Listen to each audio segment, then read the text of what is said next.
ఏంటుమా ఎప్పుడు లేని దానిలాగా అలా ఉంటావెందుకు? చూడ్డానికి బాగుంటావు, మంచి డ్రెస్సులు వేసుకుంటూ మెడలో ఆ నకిలీ బంగారం కాకుండా ఒరిజినల్ బంగారం వేసుకోవచ్చు కదా.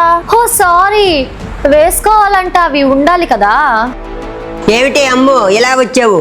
ఆహా ఏం లేదండి, ఉమా అక్కని పలకరించి వెళ్దామని వచ్చాను. పలకరించి వెళ్దామనేనా? ఆహా అవునండి. అత్తమ్మ మీరు పైకి వెళ్ళండి అత్తమ్మ, భోజనం నేను పైకి తీసుకొస్తాను. సరే అమ్మా. ఉమా ఎక్కడుంది? కాసేపు ఆడుకోవాలి.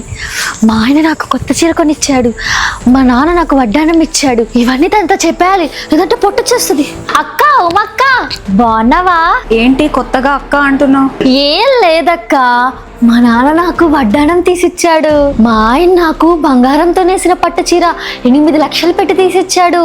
అయినా ఇవన్నీ మీకు లేవు కదా, చాలా బాధగా అనిపిస్తుంది కదూ. వచ్చే అమ్ము, నీకుంటే ఒంటి మీద వేసుకుని ఊరేగు. నా పెద్ద కోడలు అంటే ఏమనుకున్నావు? 500 ఎకరాల పొలం ఉంది, 10 కేజీల బంగారం, 100 రైస్ మిల్లులు ఉన్నాయి దానికి. అవునా? కేవలం నా కొడుకు కోసం వదులుకొని వచ్చింది. నా కోడలు ఇంటి పెళ్లి పిలుపుకి వచ్చినా ఇచ్చి పంపిస్తారే. పో వెళ్ళి పని చూసుకోపో. సరే సరే. నువ్వేం పట్టించుకోబాకమ్మా. అన్ని అప్పలంగా వస్తే కొంతమంది చూపించుకోవాలని ఆశ.